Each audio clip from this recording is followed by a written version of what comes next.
Hey everyone, I'm Grandmaster Ben Finegold. This is our weekly lecture series.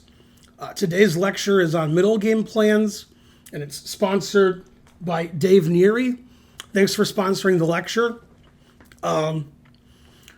So the middle game is a wide topic, and I'm going to show some older games where one side played the middle game well, other side didn't play it as well, and so you can see the contrast. I went to Wikipedia, as I usually do, to look up chess middle game, and it's not a great article, but probably the best thing about it, you can look at it too, just go to Wikipedia and type chess middle game, is at the end of the article, they talk about middle game textbooks and modern texts, although the modern texts aren't very modern. So this must have been written a long time ago. Although the classic ones are like 100 years old. So there you go, or more. So there's a lot of books on middle game, and also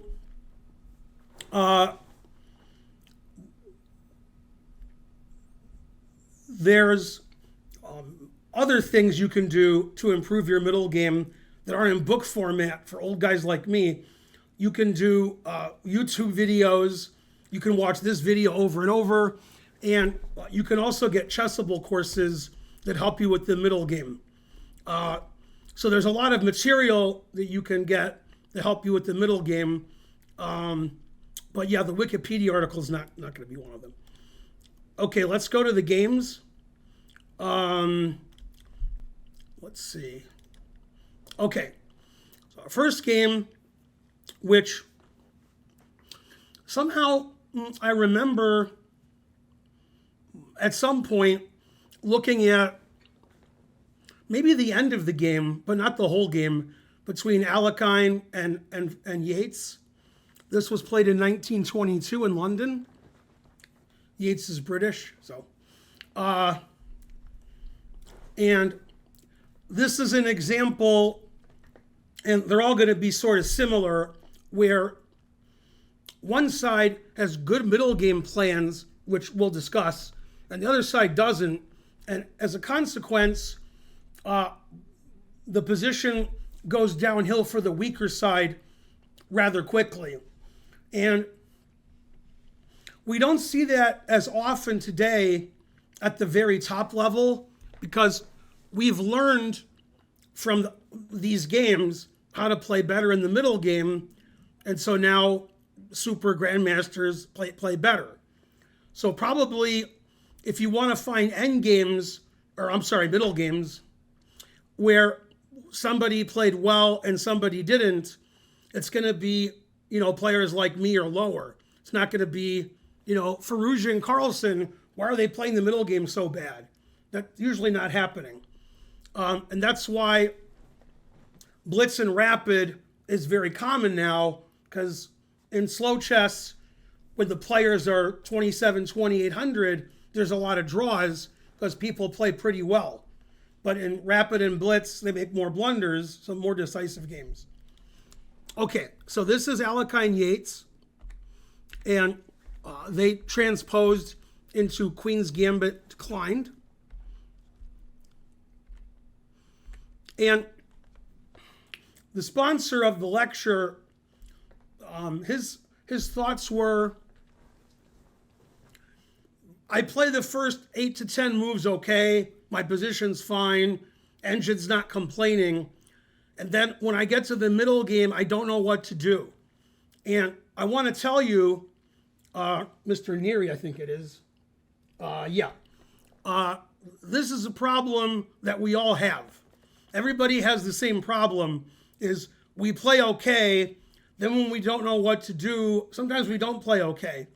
So obviously, lectures like this and chess books on the middle game, Chessable courses, YouTube videos, you can learn from other people's misfortunes, like Yates' misfortune this game, on how to play the middle game better.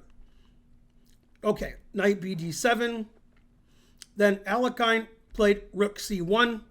So this is a battle which we see in a lot of queen pawn openings between the D and the C pawns.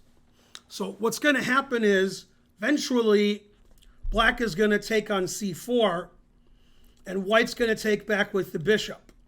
So what black would like to do is wait for the bishop to move and then take on C4. Then the bishop has to move again. And I talked about that in previous lectures. So Alekhine wants to improve his pieces. Rook on A1 isn't very good, so he plays rook C1. C-file, one way or another, is going to be open eventually once somebody makes a capture here, either white or black. White's rook better on the C-file than on A1. Okay, black played C6, solidifying his center, and Alekhine again didn't move his bishop on F1 so he could castle because he's waiting for black to take on C4 so he can take in one move. Instead, Alekhine puts the queen on C2, which defends the E4 square. This makes it difficult and or impossible for black to play knight E4 and put a knight in the center. Rook E8, black is waiting for white to move the bishop before playing take on C4. And this allows the bishop or the knight to go to F8 later if they so choose to do. Okay, bishop D3, Alekhine's made enough waiting moves, developing moves. He has to castle at some point. Finally, black takes on C4, now that white has to move the bishop again. And this position, which happens in a lot of queen's gambits, this bishop isn't very good. That happens a lot. And so two plans that black has, one is to play E5 at some point and get the bishop out. The other, which happens more often, is B5 and bishop B7 getting on this diagonal. Yates played knight to D5. Typically the person with less space, which is black, wants to trade pieces. Because, if you have no space, don't want to have a lot of furniture. Got to have a little furniture. So by trading pieces, that makes black less cramped. Knight E4. Alekhine plays an unusual move. Normally, people take on E7 in these positions, but Alekhine wants to put the knight in the center, which I like to do. And in case of a trade on G5, white's threatening the black king. Okay, now here, if I remember correctly, unless it's the next move, I'll make a big build-up and then I'll be like, oh, not this move. Black made a bad move. Black played F5. And F5 attacks the knight on E4, but it really weakens this diagonal to black's king, and in particular, the E6 pawn. So now, as the game continues, you'll notice bishop on C8 gets worse and worse because it can't get out. White's pieces are all out. So this position, F5 is not the right move. Now there's tactics. The knight's hanging, the knight's defending G5. So white can't blunder a piece here. White takes on E7. And it's easy to blunder a piece. I was blundering a piece before you were born. What's that? Who am I yelling at? The people on YouTube. Roar. Okay.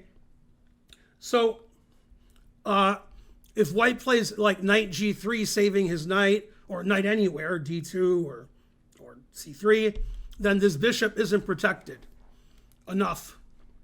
Takes. Black is up a piece. Although the computer doesn't want me to do it. Okay. So white has to take on E7. Queen takes. Now the knight's hanging. White played knight E to D2. And you can see bishop's not very good. Trading the dark squared bishops strategically helps white because white squared bishop is terrible. White's white squared bishop is great. Okay, B5 attacking the bishop. Bishop takes the knight because Black can't take with the e pawn because f5 is hanging and c6 is hanging. Black has to take with the c pawn. This sort of fixes the pawns on the white squares, and the white squared bishop on c8, which I keep complaining about, is even worse. And white has the c file also. Castles. Black plays a5. Knight b3. White has a very simple idea. Wants to trade off these knights, leaving black with this bishop and this knight unassailable on e5. And that's what happened. If I was black, I definitely wouldn't take that knight. I would probably play either knight f6 or knight b6. Try to get my knight to a good square in the center. Yeah, and black's bishop is just terrible. White has the c file. White has the better minor piece. Strategically, black is lost here. This is the kind of position that strategical players like Magnus Carlsen dream of when they have the white pieces. They never get such a good position. Well, maybe Magnus does. Okay, so black traded queens. And this may be tough for lower rated players because lower rated players like a passed pawn. And that's a good passed pawn, I'm not complaining. But controlling the c file and stopping counterplay for black is more important. Take with a pawn, black gets a nice center with e5. Pawn can't promote because it's blocked. And I still like white, but not as much as when I take with the rook. And black has no counterplay. Black don't want black to play e5, which he can't do because it's hanging. Before the b pawn was attacked, Alekhine plays like the 2/3 Alekhine gun with the two rooks. Bishop a6, knight e5. White has everything. White has the c file. White has the knight on e5. Black has no counterplay. Rook b8. Not sure why he went there. f3. Never play f3. This was an unknown concept in 1922, so I give Alekhine a break. Alekhine actually wants to walk his king up the board, which you'll see him do. b3. I think it's obvious what white should do here. This is probably the easiest move of the game. You don't want black to get counterplay on the queen side, so you play a3 and block it up so black can't do anything. h6. And black can't do anything, so white just advances on the king side, including his king. Black isn't doing anything. Now the e6 pawn is extremely weak.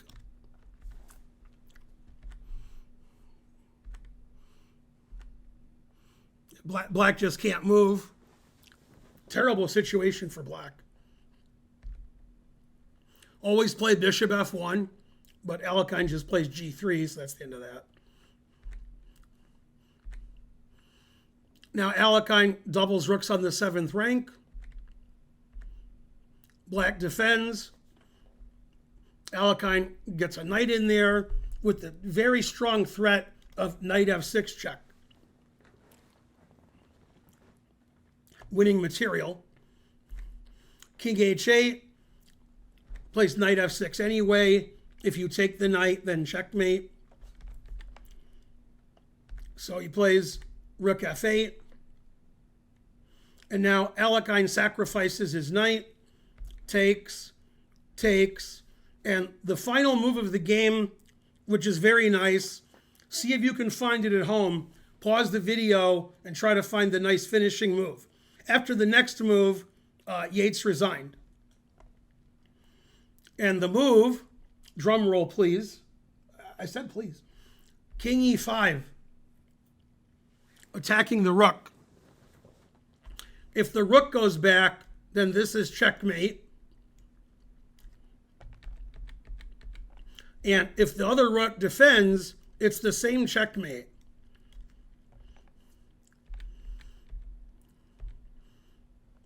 So in this position, black resigned.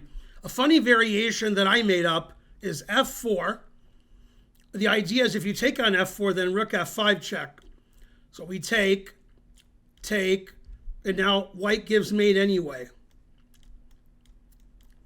Although white doesn't have to give mate to win, white probably play rook c1 and win, but this is a lot better.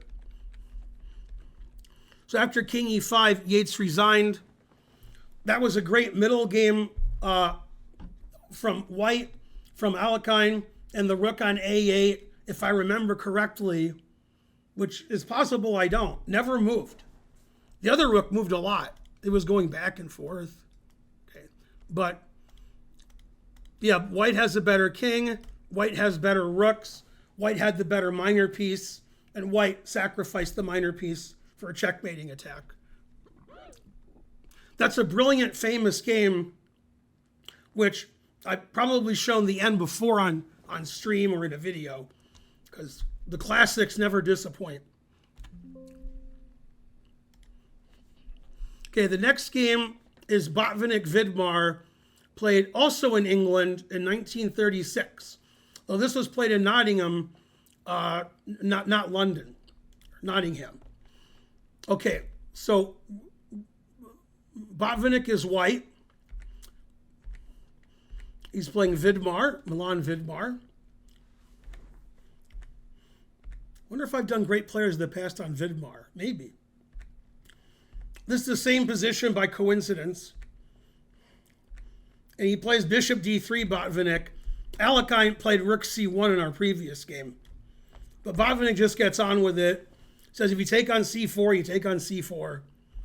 He played c5 instead. Black wants to trade all the pawns off, claim equality. And black does. White has an isolated pawn, which deters some people from playing certain openings. They don't like isolated pawn. You have to get used to playing with the isolated pawn and playing against it. Sometimes you have it, sometimes you don't. Again, as in the last game, bishop on c8 isn't very good. Pawn on d4 is good for controlling c5 and e5. So black can't use the c5 square. Sometimes white uses the e5 square. Knight b6, attacking the bishop. Bishop moves back. Bishop d7. Vidmar heard me complaining 90 years ago about the bishop. Tries to improve his bishop. Queen d3. White's going to give him the old sugar me do. Give him a checkmate. Knight d5. Now, if bishop c2, Vidmar would play knight b4 and get the two bishops. Botvinnik plays knight e5, and this is actually pretty sneaky from Botvinnik. The reason he plays knight e5 isn't just to improve his knight, which he does, but he's also opening up the third rank for his queen, which you'll see. Rook d1, knight b4 attacking the queen, and queen h3. So Botvinnik wants to play a3 attacking the knight, bishop c2, and then pressure on h7. So Botvinnik's going for a big attack against Vidmar's king. Bishop d5. Vidmar says, let's trade the bishop so you don't mate me. Makes sense. Knight takes d5. White gets the two bishops. Knight takes d5. And now Botvinnik plays f4. Botvinnik wants to open up this diagonal with his white squared bishop. So he's going to play f5, attacking the e6 pawn, and soften up black's defenses on that diagonal. Also, Botvinnik can do a rook lift later, get the rooks over to the G or the H files, and start attacking. Now, f4 typically weakens the e3 square. But in this position, Botvinnik's queen is on h3, defending e3, so white's fine there. He doesn't have to worry about knight e3. Just take it. Rook c8, f5, takes on f5, rook takes f5. Now, there's a lot of pressure here on this diagonal, this knight, this bishop, all kinds of pressure coming from white. And unfortunately, Vidmar makes a mistake here. But I think white's already better with the passed d pawn, with the two bishops, with the initiative, with the knight on e5. And Vidmar plays queen d6. And this is tactically losing, although it's quite complicated. Botvinnik makes it look easy. So unfortunately, there's a tactic here Vidmar missed. Queen is on the rook, and when this rook moves away, then black has to be able to defend with his other rook, but his other rook is defending f7, and f7 is the gateway to black's king. I used to live in St. Louis, the gateway to the west. So Botvinnik said, "Excuse me while I whip this out," and Mel Brooks heard that, and the rest is history. Knight takes f7. A brilliant move, obviously overlooked by Vidmar. And the idea is, whichever way you take, you're in a lot of trouble. He took with the rook. If you take with the king, then everything wins. I can't find a move that doesn't win. Bishop f6 wins, bishop d5 wins, and rook d5 wins. I sort of like rook d5. I don't know if it's the best. I just sort of like rook d5. Well, actually, no, rook d5, there's knight takes rook. I thought the knight was pinned. So now I like bishop takes d5 because that makes more sense. You can't play knight takes because it's pinned. And you can give your queen away, but then white's up a queen, so that's not good for black. And we can also take this and win, and then take with the rook or the bishop. I guess taking with the rook is better. Then we have discovered double, triple checks and stuff. Checkmate. Okay, so king takes out of the question. Rook takes was played. Now this rook's not defended. Bishop takes. It doesn't matter which way black takes here. He's losing. He ended up playing bishop takes. If you take with the rook, then I don't know what the best move is, because this move wins, this move wins, and this move wins. I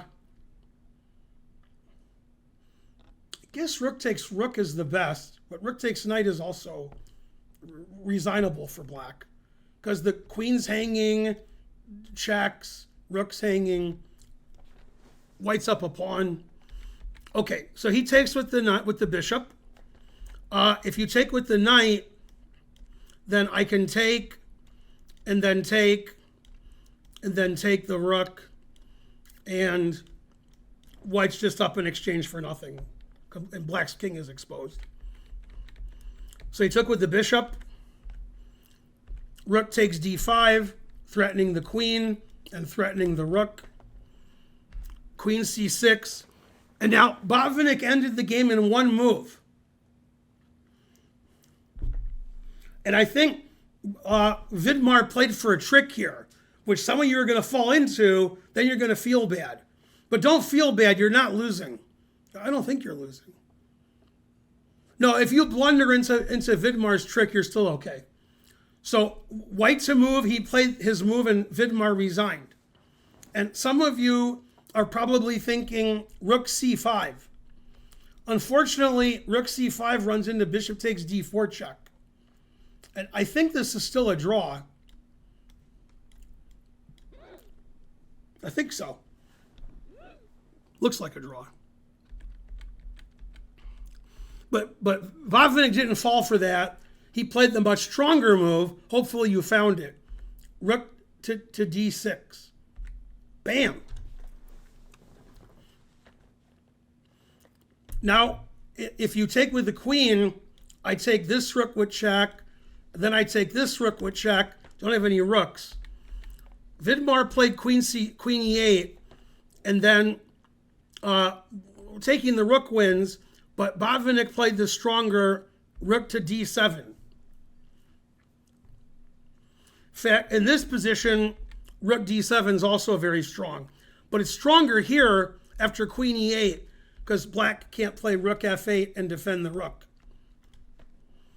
So because this rook is going to be lost, whoops, and white's going to be up a rook, black resigned. Now, he could have played for one last trick, which wouldn't have worked. He could take this, hope for rook takes bishop, and then checkmate. But Botvinnik wouldn't fall for that. Botvinnik would either take with the rook or play king h1. So that trick wouldn't work. Vidmar didn't try it. If you're playing a blitz game, I would try it, just in case. Okay, a brilliant game by Botvinnik. He really punished Vidmar on the diagonal here to black's king. Okay, the next game, also from a long time ago, Emanuel, Lasker, Siegbert, Tarrasch from St. Petersburg, 1914. Very famous tournament. They transpose into some kind of Queen's Gambit declined Tarrasch variation, named after Tarrasch. Makes sense. This is still theory today. Knight bd2 is unusual, but this was 1914, so it probably wasn't unusual. Nowadays, people usually play knight c3, or they've already played it. Knight bd2 makes sense. You want to play knight b3 and knight d4. So Tarrasch played d4, stopping Lasker from blockading the center pawn with the knight. Bishop b6.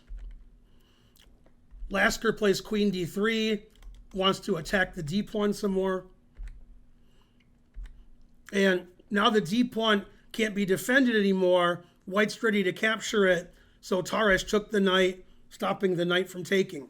Unfortunately, this is a temporary solution, and it gives white the two bishops. Queen e7. It's not really threatening e2 because of rook e1. Bishop d2, castles. Now maybe he's threatening e2.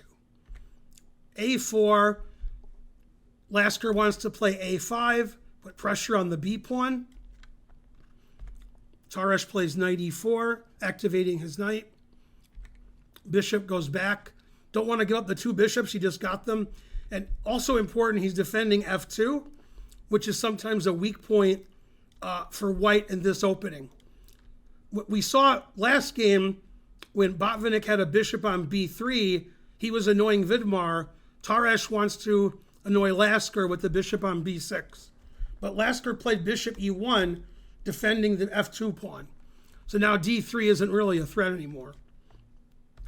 Rook d8, a5, bishop c5, a6, busting up black's position on the queen side. Tarrasch took.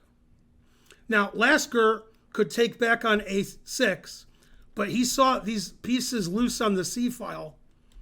And so he played rook c1, hoping his rook could do some damage. He doesn't really care about the isolated doubled rook pawns for black. Rook c8, defending the c file.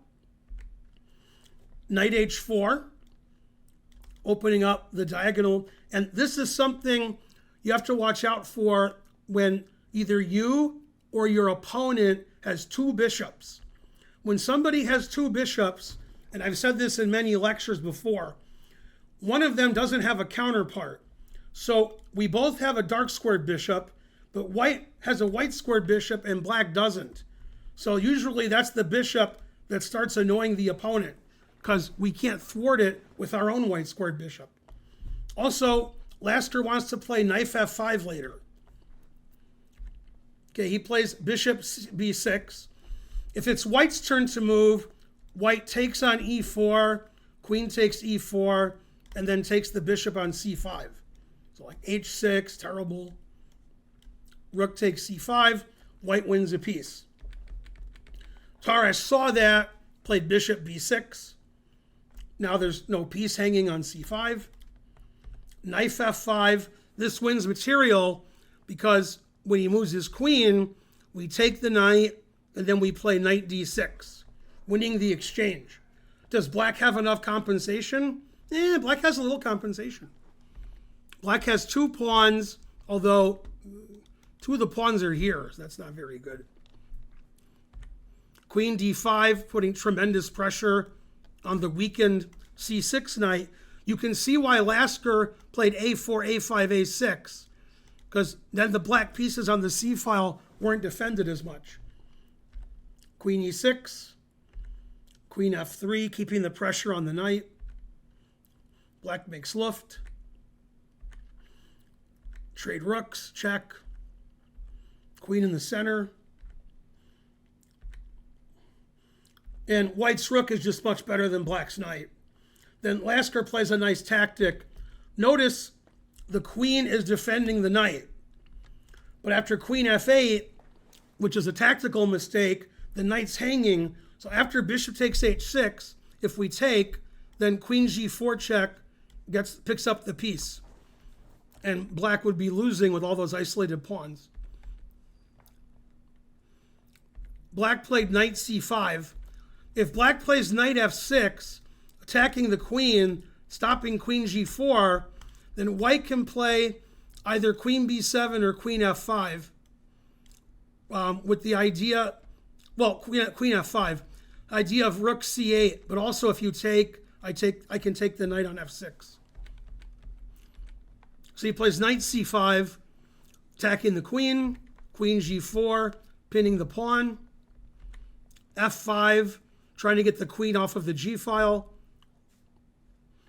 Finally, he trades queens, and white wins the endgame because black has all these weak pawns and black's down material. The endgame wasn't too interesting, it was just white winning.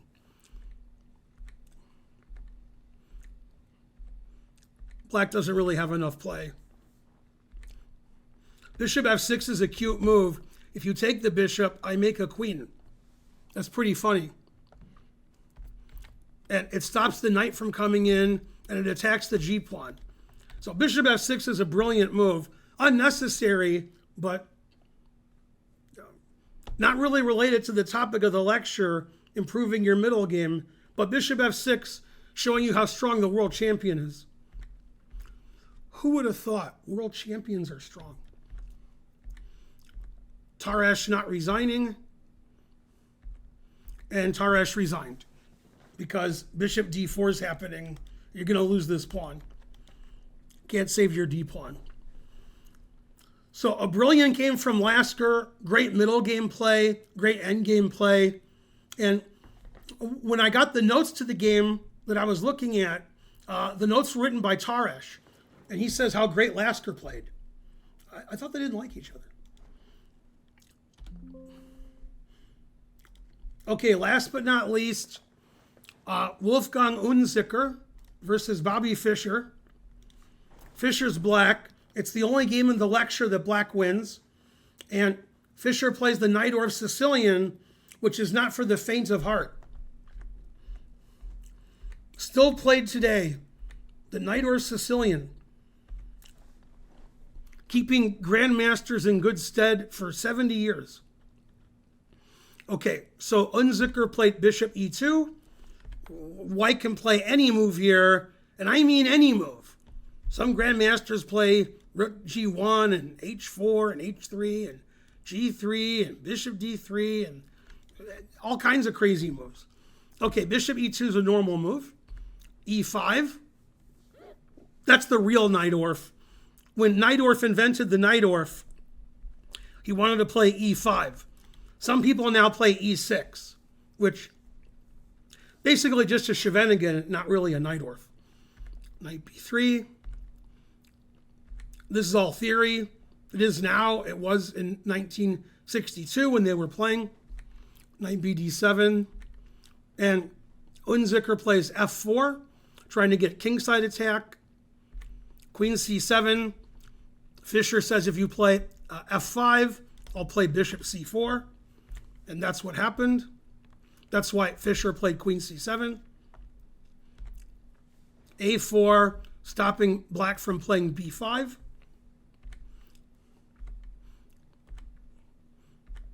a5. And Fischer plays b5 anyway. letting white take en passant if he wants, which he did. Even in 1962, they had en passant. Can you believe it? Fischer just takes back.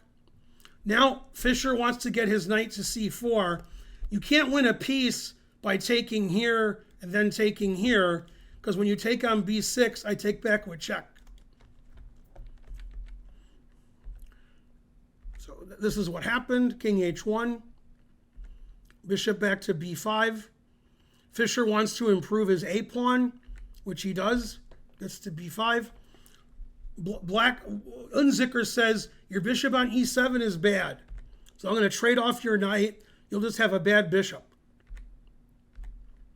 But Fischer's bishop can also go this way and activate that way. Rook a4, excellent move.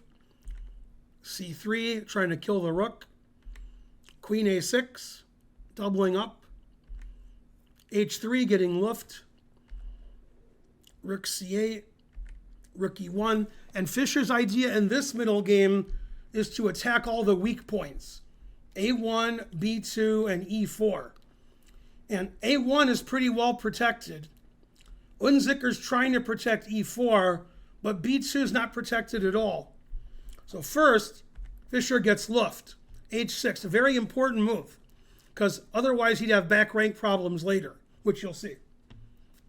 King h2, bishop g5, activating the bishop. The white knight, not very good. Can't go anywhere. And it can't move at all because the rook is hanging on a1. So the knight on b3 is not very good.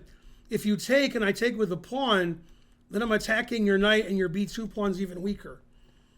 So he played g3, which is definitely going to lose the game, opening up the king on the 7th rank. Terrible move.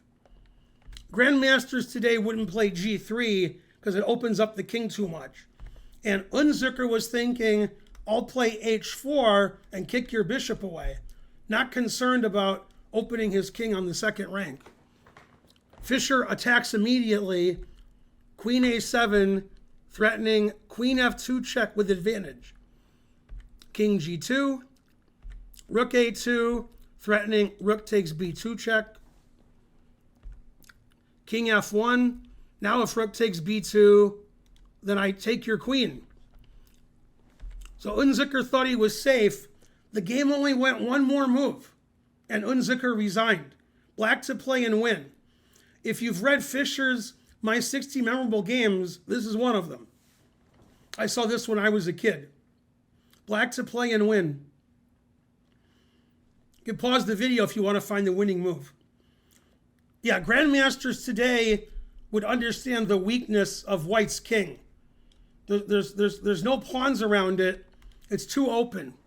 Black's king, Fischer's king, is very safe. That's why he's known as King Fischer. What's that? That's a beer? Yeah, that was close. What's that? It's a movie that won an Academy Award? What, the Kingfisher? Wow. Okay, so Fischer played the winning move, which I'm sure you all found. Rook takes c3, confusing the audience being Unzicker. If you take the rook, checkmate gives black the advantage. I told you black's king was safer than white's. If you don't take the rook, you're down a pawn, g3 is hanging, and rook f3 check is winning. So the other move is to take this rook. Now we play a Zwischenzug, because it's Unzicker, so we have to play a German word. We can't take the rook because our rook's hanging. We check on f3 first. Then if king e2, we check and take the rook and wins. If you play king g2, then you get mated, check, queen takes, and rook f2 mate next move. So you can't take the rook and you can't not take the rook. And so faced with those choices, Unzicker resigned. Rook takes c3, a brilliant move. Notice how black is using all of his pieces to attack. And notice how safe the king is. Very safe black king. Can tuck away at h7 later. White played h3, g3, e4, f5. No protection for his king. walked his king over to f1. Not good. A brilliant win by Fischer, one of his favorite games. I like the last move a lot. And I remember it 50 years ago when I was a kid, seeing rook takes c3 in the 60 Memorable Games book. That had an impression on me. I'm glad I get to show it to you guys now. So in the middle game, you want to activate your pieces. Make sure your opponent can't activate their pieces. Make sure your king is safer. And make sure you have a reasonable pawn structure. But the best, most important advice is active pieces. You want all your pieces to be active. Here, all of black's pieces are more active than white's pieces. Even the queen on a7 is doing more than the queen on d5. Defending the rook, threatening mate if you take the rook, threatening queen f2 earlier. The queen is doing a great job on a7. Anyway, I want to thank our sponsor, Dave Neary. If you want to sponsor a lecture, then you can do so by contacting my wife, Karen. Her information's in the video. Please like and subscribe and leave a comment. And I'll see you guys next time with more weekly lectures like this one, middle game planning. Hopefully you enjoyed that, and I'll see you guys. Bye, everybody.